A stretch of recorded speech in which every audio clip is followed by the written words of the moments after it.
Alright, recording. So, hi you guys, and welcome to my channel. I'm back with a new video, and we're gonna check out some basketball moments. This video is called 4 Shocking Scandals the NBA Wants You to Forget. Not sure what we're gonna see here, but I'm not gonna ramble. Let's get straight into this video. And what is in my eye? Okay, let's go. Alright, let's see. Why is he looking like that? Sit back, relax, be comfortable. What's up, guys? Mike here, and today we are talking about the 4 biggest scandals in NBA history. Now, these are scandals that the NBA wants you to forget, but luckily for you, I'm here to make sure that no one ever forgets these scandals. Okay. So, enough talking in the intro, let's jump into the video. Number 4, Jason Kidd. Because he's a Hall of Fame pass-first point guard, the public has naturally come to see Jason Kidd as a good guy. Even when he intentionally spilt a soda on the court so that he could draw up a play for his team during the stoppage that would occur while the soda was cleaned up, we all laughed at the ridiculousness of this attempt and did not view it in the same light as other attempts at cheating in professional sports. Well, at the time, I thought this Larry Bird, who? No, I'm just kidding. Too. Now I think maybe we should all take off those rose-colored glasses and see Jason Kidd for what he really is. Because according to the police, Jason Kidd is a wife beater. Yes, in 2001, Kidd pled guilty to a domestic abuse charge that stemmed from when Kidd punched his wife in the face. When questioned by the police, Kidd's wife Jumana stated, "Don't worry about me. This is minor compared to what I usually go through." Which makes it seem as if Kidd had a history of this behavior. Something that was later all but confirmed when Kidd filed for divorce from Jumana in 2007. In his filing for divorce, Kidd claimed that his wife had a history of physical attacks herself, as he claims that at several times Jumana kicked him, slapped him, and bit him. He also claims she was verbally abusive, paranoid, and even went as far as to have tracking devices installed on his cars and to use their son to steal Jason's cell phone to look for proof of cheating. And if you think that sounds bad, well then listen to this. In a countersuit, Jumana claimed that while she was pregnant, Jason Kidd kicked her in the stomach so hard that she peed blood. She also claimed that Jason had affairs with several reporters, strippers, and cheerleaders. And that when she did find Jason's phone, she also found several dirty text messages to other girls and naked pictures of those girls. And while we may never get the real story here, we can certainly look at the fact that Kidd was charged with domestic abuse as an indicator that there certainly may have been more abuse going on. We can also look at the fact that Kidd has been involved in several incidents, such as putting together a team mutiny to get his coach Lou Campanella fired while at Cal, or for getting Byron Scott fired from the Nets after 2 consecutive trips to the finals after Kidd and Scott had an argument in the locker room, or for pleading guilty to drunk driving after he crashed his SUV into a pole in 2012, or for backstabbing the Nets and forcing them to trade him to the Bucks in 2014. So you can see, Kidd certainly has a history of being an unpleasant human being, which means we can remember him as a great point guard, sure, but also remember this is a man who hit his wife. Number 3, Carl. This was a lot, you guys. That seemed like a very toxic relationship. I don't know what is true and what is not. They say he got convicted of domestic violence, right? And it was just a lot. First time I heard about him passing is crazy. Personal life, even crazier in a bad way. All right, next one, Karl Malone. Jeez. Malone. Karl Malone is a 14-time All-Star, a 2-time MVP, and the father to 7 kids. It is that last number that proves he is a horrible human being. Because through his wife Kay, Karl is the father to 4 children who he helped raise and accepts responsibility for. As for the other 3 kids, well, when he was just 17 years old, Karl Malone became the father to twins after he got a girl from his hometown named Bonita Ford pregnant. He never spoke to them, provided absolutely no support for a young Bonita Ford who now had 2 kids to take care of, and went as far as publicly stating that they were not his children. Bonita Ford brought Malone to court to request child support payments when Karl began to make millions of dollars a year. Instead of choosing to help support the twins he was a father to, Malone instead fought tooth and nail to deny that these were his children. We need a backstory because a father doesn't act like this for no reason. I don't want to defend him or anything. That's, horrible that she has to do this herself. I need more details because this is what we see on paper and stuff like that. But someone don't do this for no reason. Like, no. It was only after a paternity test proved that Malone was the father that he agreed to settle out of See, court. so why would he do that? Like, nah, that's... And in a surprising twist, one of these twins would grow up to become WNBA star Cheryl Ford. He would go on to meet with the twins and attend a few of Cheryl's games. Unfortunately, the same could not be said with the third child he had out of wedlock, because in 1984, a woman by the name of Gloria Bell gave birth to a son named Demetrius. Demetrius would go on to be drafted in the 2008 NFL draft, proving that Karl Malone did have some incredible genes. Demetrius was also born into this world with a mother who was only 13 years old, proving that— Whoa, hold on!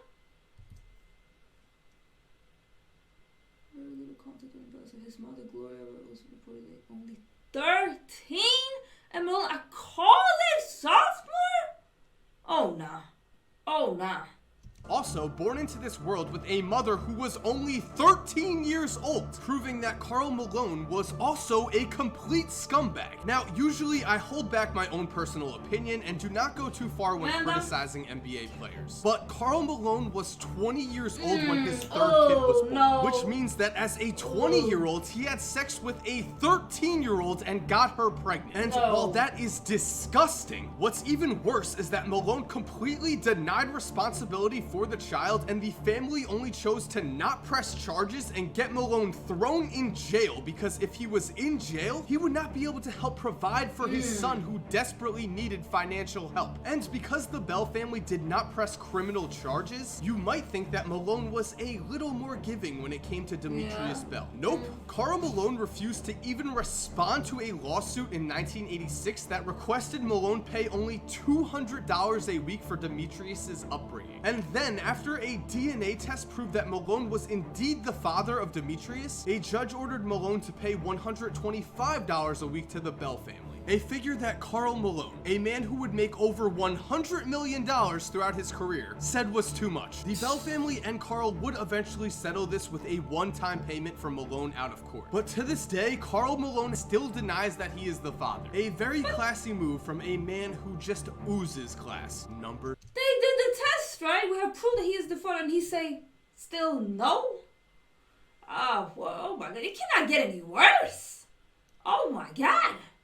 2. Jason Williams. When looking at this list of NBA scandals, the biggest and most tragic comes with the case of Jason Williams. A role player for much of his career, Williams jumped into headlines when he suddenly went from a bench player to NBA All-Star in the 1988 season. But unfortunately, this was not the last time we would hear Jason Williams. Larry Bird, he passed that one, right?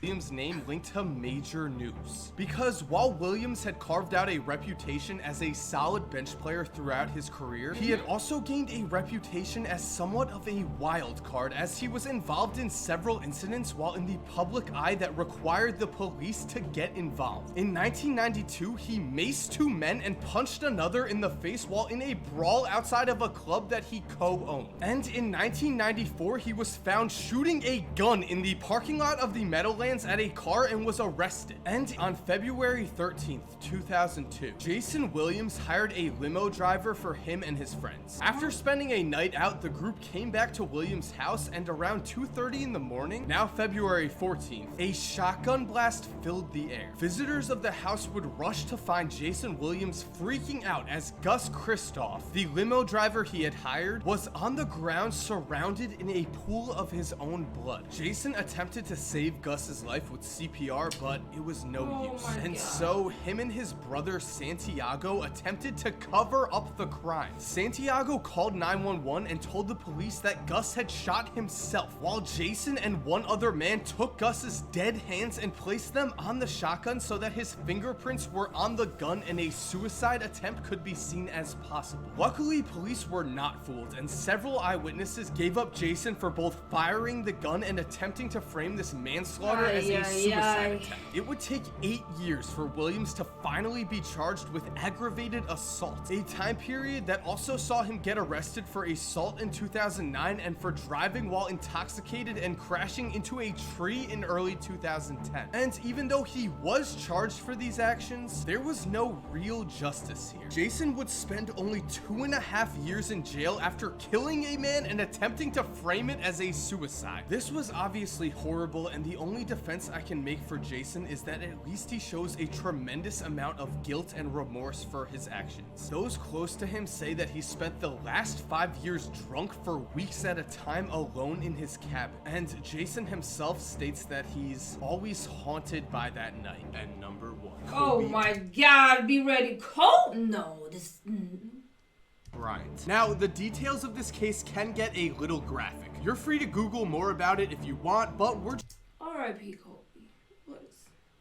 just going to stick with some facts here. In 2003, when he was 24, Kobe met a 19-year-old girl at the Lodge and Spa in Colorado. That night, he had sex with that girl in her hotel room, and the next day, law enforcement officials confronted Kobe with a potential rape charge from the 19-year-old girl. Kobe says the sex was consensual, but the girl says she told him no. And what really happened in that hotel room, we'll probably never know, as this case became a he said, she said ordeal. What we do know is that this rape accusation was one of the most damaging scandals in NBA history, because at the time, Kobe Bryant was perhaps the most marketable player in the NBA. Though he was just 24 years old, he had already proven himself as an NBA star, finishing as a member of the first team All-NBA from 2002 to 2004. On top of this, he was playing for the NBA's most marketable team, as the Los Angeles Lakers had won 3 consecutive NBA titles from 2000 to 2002 and were in search of a 4th ring in the 2004 season, which meant that suddenly, when Kobe was accused of rape, the NBA found that the man they had been advertising as their golden child was suddenly covered in a dark,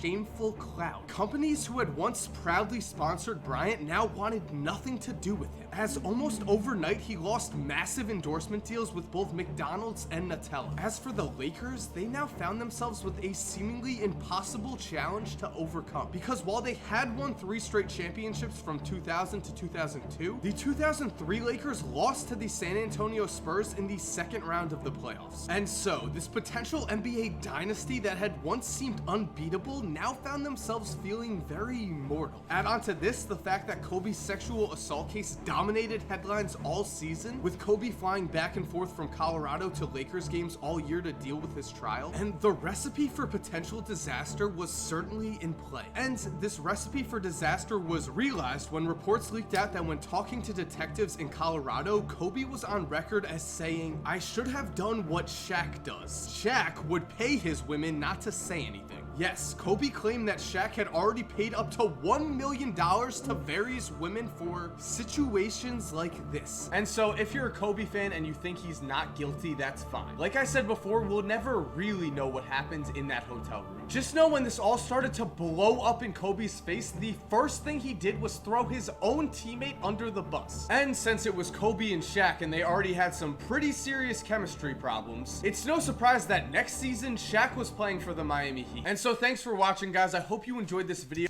Alright, you guys. Wow, I just cannot see Kobe doing that. It's not like I don't want to be one of those, like, you know, I trust victims. Like, I want to, you know, get, all the victims should get justice. But it just does not seem like Kobe. And then, like, 24, so he's so successful. He don't need to do that. I'm sorry. He can get whoever he wants at that point. And, like, I just find it so hard to even think that. And just, you know, you have to pay women. Like, is it, because just because they're paying someone to be quiet, that doesn't mean that they're guilty. They're literally paying them so they can be quiet and not accuse them of things like this. Because people do so much dirty things for money. It's disgusting. Like, I'm just having chills thinking about it. How, because it's not like if you falsely accuse someone because you want to extort them and get money from them, it's not like they're going to get punished for it if it come out that they lied. But the other person loses everything. That's why at the end of the day, when people are successful like this, and, you know, going out to clubs, you feel like you're on top of the world, or young, and just, you cannot put yourself in situations like that and just meet random people, and, I don't know. It's crazy, you guys. These were some shocking scandals. Jeez. Share your opinion down below. What do you think? I'm not gonna ramble. Wait, is it over though? Yeah, he just keeps talking. Shout out to that guy. I will have the original video down in the description as well. But yeah, appreciate you watching if you made it till the end, and hopefully I'll see you in another video. Bye.